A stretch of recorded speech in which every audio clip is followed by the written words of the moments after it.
안녕하세요. 도리쌤입니다. 오늘 공중보건 첫 번째 시간입니다.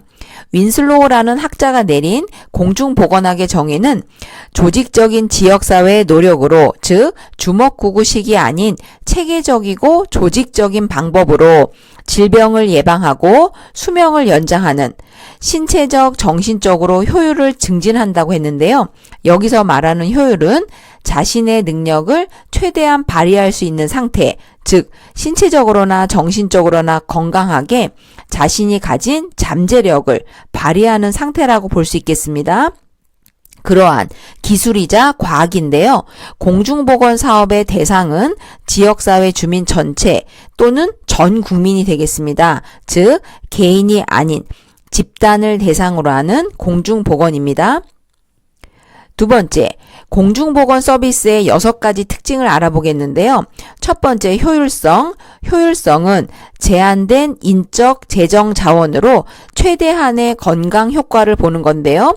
모든 인력이든 돈이든 자원은 제한이 있기 마련이죠. 그러한 제한된 자원으로 최대의 효과를 본다는 효율성. 두 번째, 지속성은 이벤트나 일회성이 아닌 장기적이고 연속적으로 이어진다는 뜻입니다.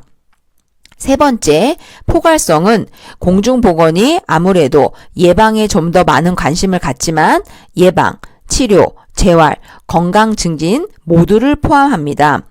네 번째, 접근성. 누구나 지리적으로든 경제적으로, 사회적으로 제약 없이, 제한 없이 접근할 수 있다. 즉 이용할 수 있어야 된다는 뜻이고요. 공공재화는 개인이 아닌 공중보건 서비스 자체가 사회 전체의 소유이며 그 혜택을 공유할 수 있어야 된다는 뜻입니다. 여섯 번째, 공공성. 공중보건 서비스가 운영되는 원리는 시장 논리가 아닌 국가나 지방자치단체의 책임이라는 뜻입니다.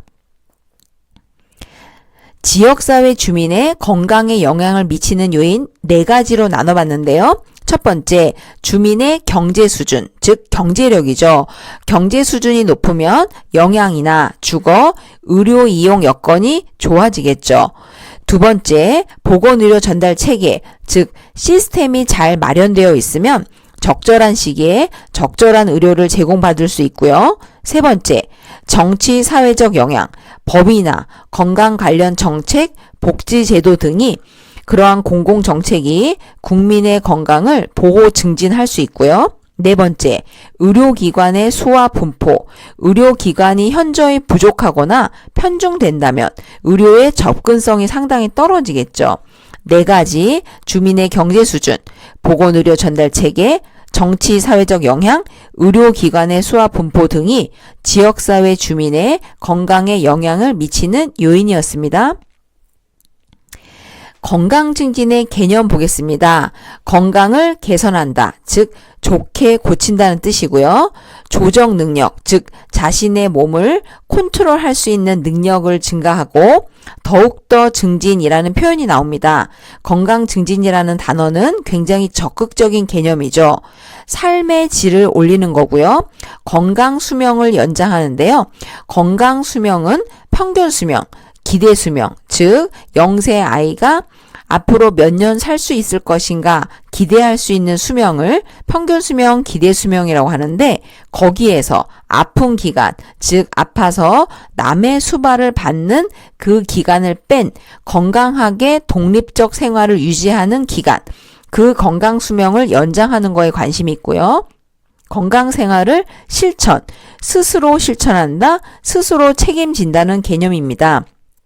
그래서 건강 증진은 결국 생활 습관의 긍정적 변화를 통해 이룰 수 있죠. 보건교육과 건강 증진과의 관계는, 보건교육은 건강 증진이라는 큰 집합의 부분 집합이며 건강 증진이라는 큰 목표를 이루기 위한 수단입니다. 보건교육은 건강 증진보다 작은 개념, 부분 집합이고 건강 증진이라는 큰 목표를 이루는 수단이 되겠습니다. 건강증진사업, 국민건강증진사업의 정의가 나오는데요. 4가지, 즉 보건교육, 질병예방, 영양 개선, 신체 활동 장려, 그러한 건강 관리 및 실천을 통해 국민 전체의 건강 수준을 향상시키는 국가 주도의 건강 증진 사업입니다. 마지막으로 생애 주기별 건강 증진 사업을 보겠는데요.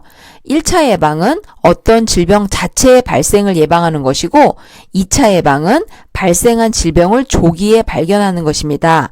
이 표에서는 1차, 2차 예방을 구분하는 것보다 생애 주기별로, 즉 나이별로 건강증진 사업을 구별하는 것이 포인트인데요. 표를 세로로 보시면 되겠습니다.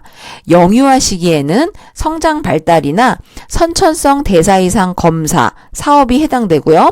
청소년 시기에는 술, 담배를 포함한 약물 오남용 예방, 체력, 체질 검사 등을 할 수 있죠. 성인은 출산을 하는 시기니까 산전산후 관리, 모유 수유 등에 관한 것, 또 중년기에는 골다공증, 갱년기 문제 등을 다룰 수 있겠습니다. 또 성인기에 집중적으로 발생하는 암을 비롯한 각종 만성질환 검진 사업도 해당되고요. 노인기에는 노인 우울증이나 퇴행관절염 등을 다루고 녹내장, 백내장, 그리고 치매 조기 검진 사업을 할 수 있겠습니다. 그럼 오늘은 여기까지 하고요. 다음에 여기서 또 같이 공부합시다. 감사합니다.